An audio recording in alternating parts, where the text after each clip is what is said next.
Somewhere along the way, adults decided that learning had to stop being joyful in order to be taken seriously.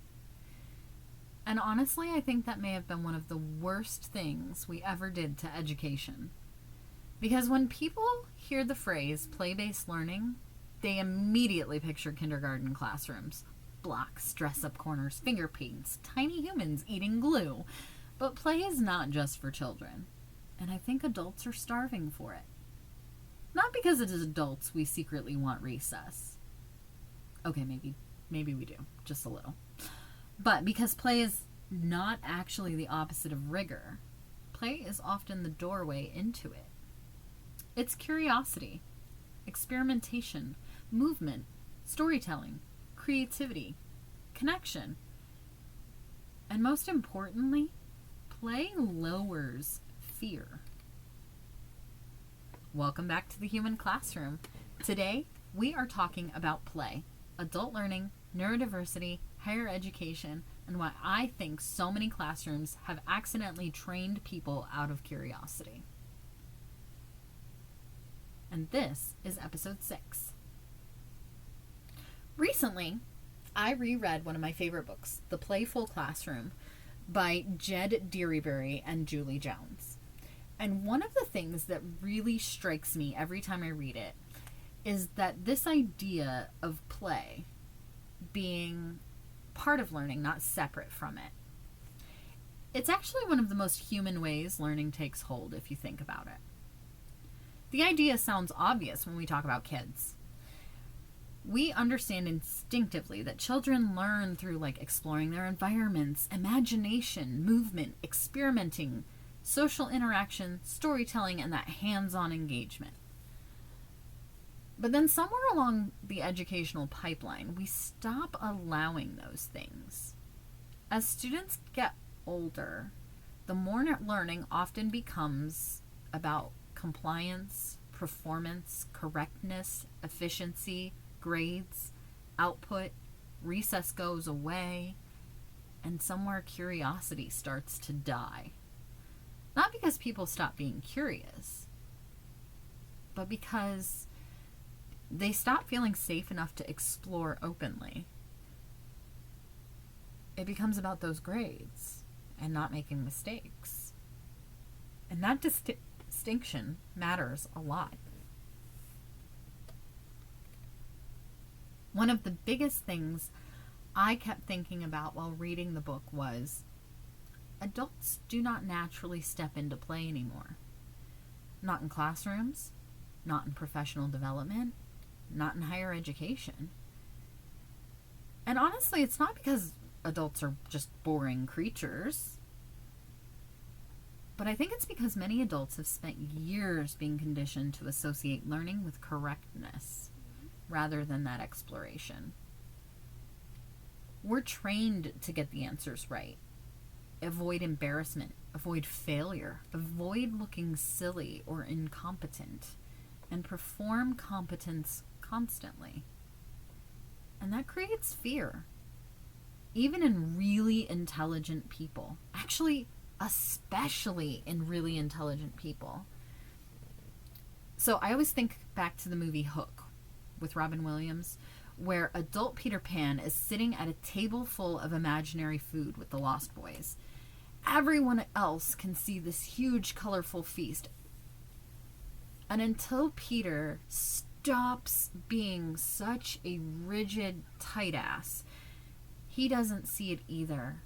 But then they're laughing and they're throwing food and color is everywhere. And the beauty of play and imagination becomes vivid. And up until that point, Peter is stuck trying to get back to this place where he can access play. And honestly, it feels like that in a lot of adult classrooms. We are so afraid of doing something wrong, we stop engaging creatively at all. But then, with the right people, in the right rooms, and the right safety, you're like Peter. You finally let go, and the world becomes colorful again. And this idea just lives in my head because I think so many adults are exhausted from this performance of being the most competent person in a room, and we desperately miss curiosity. You see, I think one of the biggest misconceptions about playful learning is that people assume play means you're lowering your standards, that you don't take it seriously. And see, this isn't what this conversation is about. You see, play is not the opposite of rigor. Play often creates the emotional conditions that allow rigor to happen. So when you think about my job within theater, theater is structured play. Actors rehearse, they improvise, they experiment. Designers create worlds that don't literally exist, and directors ask people to emotionally explore situations that are fictional. And somehow we accept all of that as serious artistic work. Because it is, yes, but then in traditional classrooms, the second someone suggests movement, humor, creativity, role play, or experimentation, people panic. Like rigor is disappearing. Why?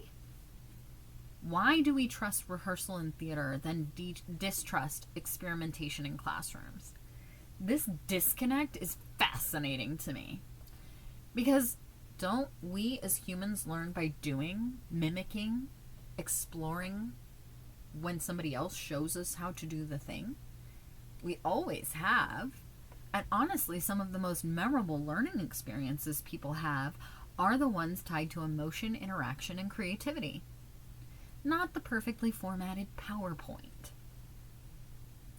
But see, I think it's also important to say this. You see, play is not automatically accessible to everyone. And I think this is where conversations around playful learning sometimes stop too early. You see, for some neurodiverse learners, some play has to be intentionally designed. Not because everyone enters social interaction, improv, or open-ended activities the same way. You see, like my son, he doesn't pick up on those nuances. He needs the structure, clear expectations, low-risk entry points, and time to observe. He needs the sensory regulation and the psychological safety of the space. And honestly, that does not make the play less effective. It just makes the design around the play more important. Play is not all about being freeform. And one of the things I consistently argue in my own work is this. Play does need to have some level of design. Not control into oblivion, okay? Not stripped of the joy, but intentionally scaffolded. Thinking about a game. Games have rules, boundaries, objectives, right? Predictability, and those structures are often what makes the participation feel safe. You know what your boundaries are. The same thing in classrooms, right? If a student understands what the activity is, how they can participate, what the successful outcome of participation looks like, and what flexibilities and creativity pockets exist within it, then they're more likely to engage. Especially students who are anxious, neurodivergent, overwhelmed, or afraid of failure. And honestly, I think a lot of adults fall into those categories. There's the thing though. Adults absolutely still play. We just don't call it that.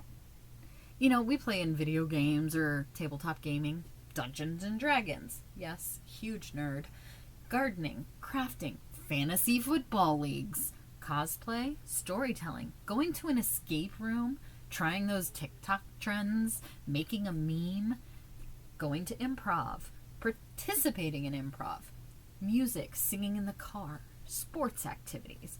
Adults are not just like incapable of play. Did it suddenly slip out of our repertoire? We're just afraid of looking foolish in educational or professional spaces. That's different. And honestly, I think that says something kind of heartbreaking about the environments we've made. Because somewhere along the way, many people learned that curiosity becomes embarrassing, that experimentation and trying something new is this huge risk, that asking questions makes you look unintelligent, that creativity just belongs in childhood. And I don't think that's true. One of the strongest arguments in the Playful Classroom is that play builds trust, relationships, creativity, engagement, confidence, and belonging. And honestly, belonging is the most important part of this. Because when students feel emotionally safe enough to engage, they take bigger intellectual risks. They ask questions, they try things, they collaborate, they make mistakes. And mistakes are good because they are going to learn from those mistakes what not to do and how to change when the thing goes wrong. Pivoting is such a skill set. And then they become more willing to explore other options. Then this exploration is where the deep learning lives. It's not lived in perfection. It's lived in that exploration of what could be. And I think about my own experience when I was teaching preschool in that Reggio-inspired philosophy. Children naturally explore things.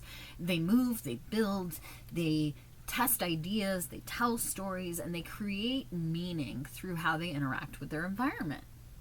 And this idea that environment is the third teacher of individuals, not just children, but individuals. Our environment teaches us a lot about our boundaries and about what is possible. And then I think about higher education classrooms where, adults sit frozen in their chairs, terrified to answer incorrectly, so the room stays quiet and the teacher's literally just talking to themselves in their own PowerPoint. And this contrast feels enormous, okay? Because somewhere in between childhood and adulthood, many learning environments just stop feeling human.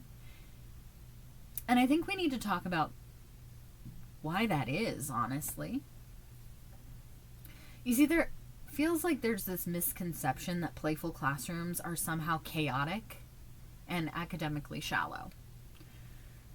But the truth is, designing meaningful playful learning takes a tremendous amount of intentionality and effort. Good playful learning is not random. It's designed because it asks questions like, what emotional conditions will help the people in this space engage, which requires you to kind of pair, get to know your students, understand safety boundaries. How do we lower fear without lowering expectations? Creating classroom agreements. Those change every class that you have. How do we create multiple entry points for participation? That means you need to get to know what your students like, dislike, or afraid of, what's going to push them, what's going to clam them up, and how do we encourage the creativity and curiosity without creating just absolute and unadulterated chaos. And this is serious pedagogical work. And honestly, I think teacher education programs should spend far more time helping educators understand how to build those playful environments. Because if students leave classrooms feeling like the only trade-off is a grade, a score, or data for this degree, then something essential has been lost. You see, learning should feel alive, not performative, alive. So maybe the real question is, why should we bring play back into education? And why did we remove it in the first place? Why did we decide seriousness had to come at the expense of joy? And why did we start creating this disconnect and think that curiosity is suddenly immaturity? Why do so many adults feel safer pretending to know than admitting that they don't and that they're still learning? Because humans do not stop needing creativity or connection, humor, movement, experimentation, and belonging just because they grew up. If anything, I think adults need those things desperately now more than ever. And maybe playful learning is not really about making classrooms more entertaining. It's not just making it fun. It's about making it more human. It's about creating spaces where people can feel that safety to explore and question and collaborate and imagine and fail and recover from failure and grow beyond it. Because at the end of the day, it's not just this information transfer. A lot of times we collect information so we can get through the test and then we dump it, which does nothing for us. It just shows that we can be these receptacles for things that we only need for this short amount of time and we'll never use it again. But the relationship, experience, memories, and emotions behind all of the things, sometimes those are the things we remember the most. And those moments are where someone gives us those permission to be curious again, to be like a child in the way that we see the world. And I don't mean naive. I mean like the world is full of possibility.